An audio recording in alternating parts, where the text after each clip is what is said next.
Hey guys, it's Mario, and I'm bottle feeding my kid right now, so I figured why not do a replay since I'm kind of just sitting here. So we're gonna watch this from my perspective. This is the Korea server. It is against RooT Catz, who's Korea GM. I don't know what rank he is, but Korea GM is a pretty noteworthy achievement, you know. So props to him. Uh, we're gonna do kind of the standard build I've been doing the last few days. If you haven't seen the replay packs I've released, they are, well, on the forums. I don't think I've released them through Twitter. Maybe I'll make a video if there's any requests to make a video and release the replay pack on YouTube. Both of them. It's like 33 replays. See, I've been playing on the Korea server, and right now I'm like 33 wins and 3 losses, but 1 loss was a disconnect.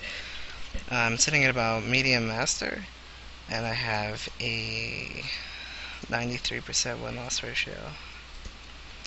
In my recent TvZs, what I've been doing almost every time with a very high success rate,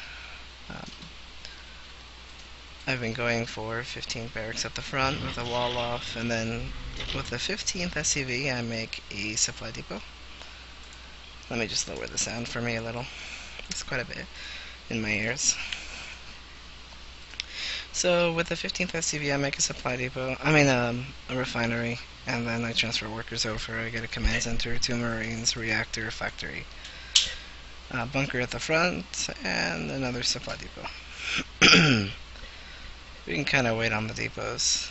It's a very precise opening build order. It makes you relatively safe against any all-in.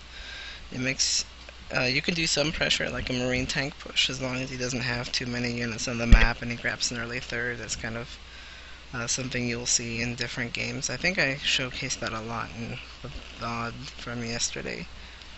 So the second marine is on the way, and we are going to go ahead and make a command center. I know a lot of people are like, hey Mario, put the video, or put the build order in the video, and well, I have a lot of different build orders, and every time I'm working on a strategy I like to show it to you guys, but I don't really type it out. Maybe in the future I'll do that, but for now it's not something I will. Anyway, after you get your command center, you rally. We accidentally got 3 marines here, by the way. But after you get your command center, you rally your next SCV out to make the bunker, then the one after that in to go to the mineral line. You can scout around for overlords. Those are pretty commonplace. It's just on the side over there, so I decided to take a poke out.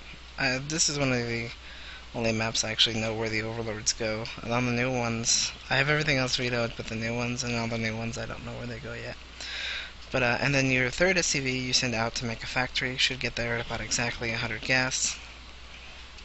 Now it looks like I'm going to supply block, but it's okay. We are just going to wait for this command center, and that allows us to get an earlier third. You'll see that in just a moment with that SCV coming down the hill. Or no, I thought it was that one. Oh, there it is. It was just returning the minerals. This game was played earlier today.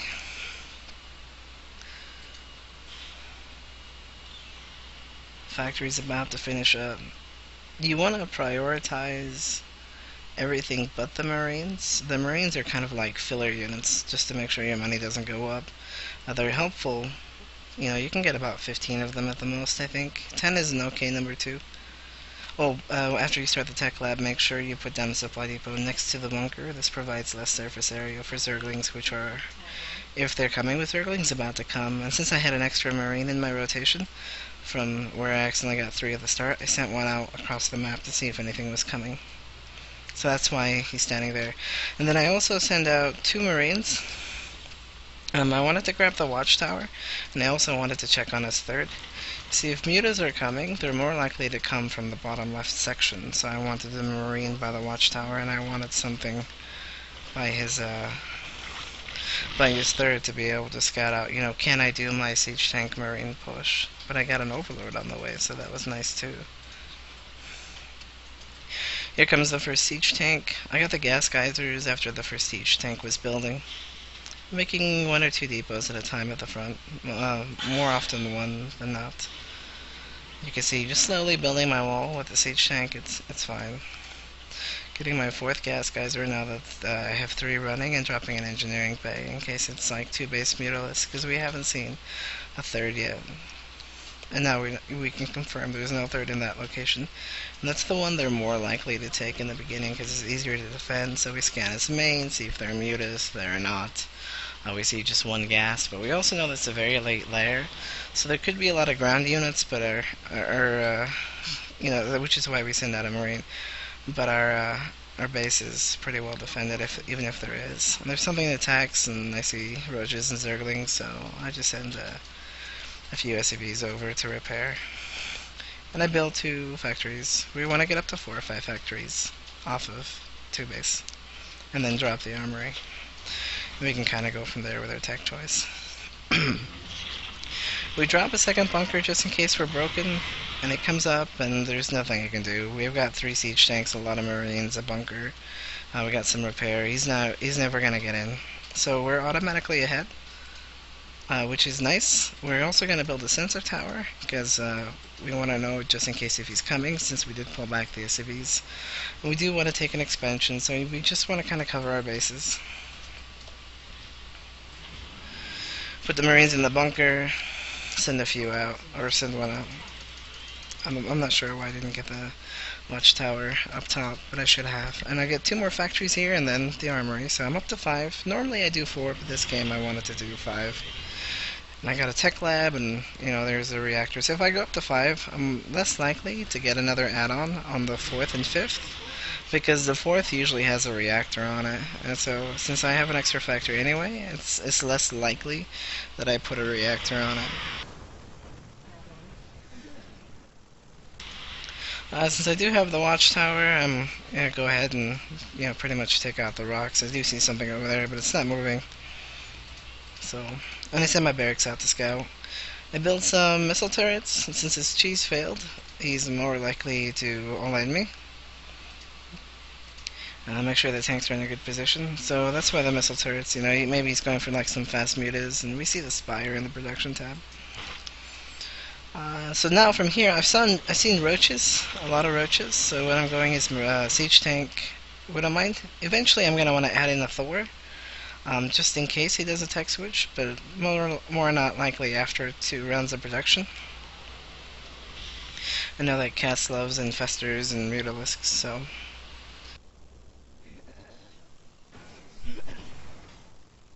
It's always a safe bet against Catz to never stick on mine tank for too long. So I did decide to play greedy and get a 3rd round of production and get a delayed Widow Mine Burrow. And here comes the missile turret, and we actually see some mutalisk flying on the minimap.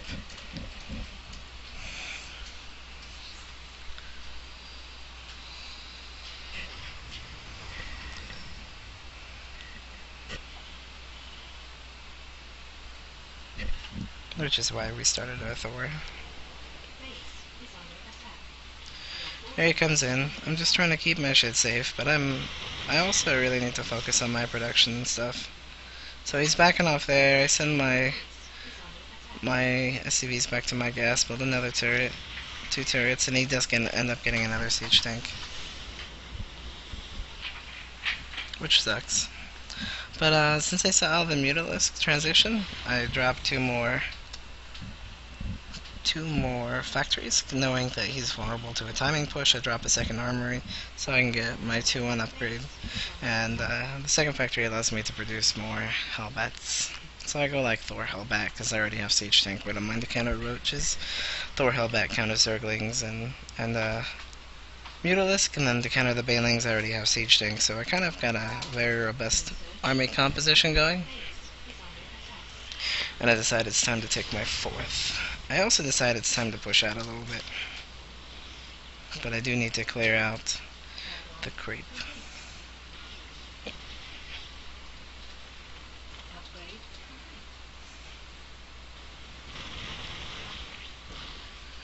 So we cleared out the creep, started some missile turrets over there, and now we're pushing out. Now, we know that he's been creeping up the left side of the chasm, so you want to kind of move towards the right side, if possible. Being just a little bit defensive. Now it feels like he knows about my push out, and I want to set up this base, because I don't know if his mutalisks are going to counterattack, but I decide, you know what, I think it's defensible enough. I'm just going to take the last few units and then keep the rest of the production cycle at home in case he tries to counterattack.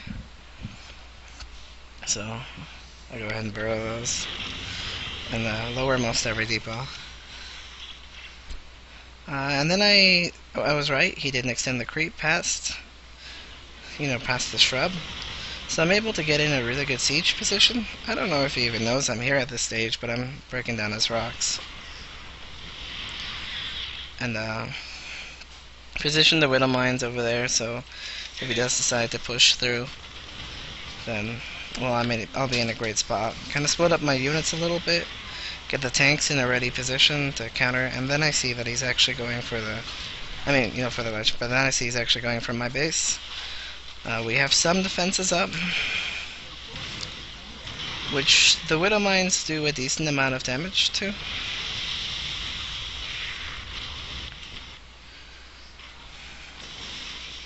And we decide to send the siege tanks and the widow mines back home, and then the Hellbat and the Thor can keep attacking him. We want to kind of close off access to our base and build supply depots near the planetary, because that's one of the safest places to build them right now. So you can see we're trying to take out as much as we can, and we go for the infestors first. Those can be really pesky, so that's why we send our tanks up there and kind of clutter the ground with widow mines. We're doing quite a bit of damage to him over here. I scanned to make sure everything was alright. And he can't really get up in our base. We got a siege tank there, some widow mines, and a Thor. So we've almost resecured our base, and we're still dealing major damage to his. The longer it takes for him to clear this up, the faster we can rebuild our army. I'm building a lot of widow mines right now. I know I saw Swarmhouse, but I don't think he has the production to keep supporting Swarmhouse, and he can't go Zerglings, so odds are that he's going to continue Roach production, which is why I'm getting a lot of widow mines, because I already have a lot of, damage units. I have a lot of siege tanks, and I have some Thors and some Hellbats, so... trying to kill the hatchery, but he ends up getting it. I also choose now another attack path to where he does not have creep, or I would imagine, from previous knowledge he didn't have creep there before. So I don't think he's also aware that I'm attacking in that direction now. He should know relatively soon. And yeah, so there was a base there. It's probably one of the best places for him to put a base, considering that I took out the whole right side. It wouldn't have been easy for him to defend, so if you were going to rebuild a base during the battle, it would have been in the bottom left corner. So, take out the base, and kind of pay attention at home. I accidentally lose the army here, which sucks, because I wasn't really paying attention.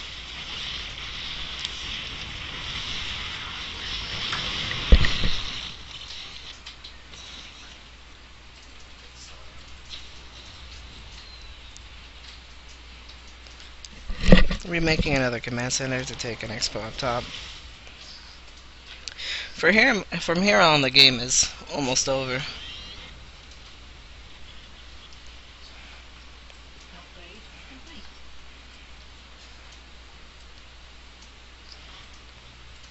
I get the building armor because we do know that he had Swarmhouse, and it's easier to defend bases when you've got the building armor. The repair is just a lot stronger, and I put one out front, so counterattacks are a little harder next time. I drop a Widow Mine so I can see the base. I dropped a few Widow Mine on the other bases as well, just in case, as kind of a scout and to help prevent him getting those bases, and I rejoined the rest of the Widow Mines with my army. I now feel like I have an over-dominating force because I've been able to macro for a much longer time than him, and I do feel I should be able to kill him.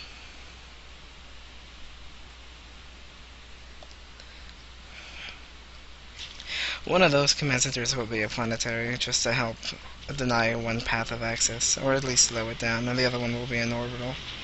I'd like to build one of those as a planetary.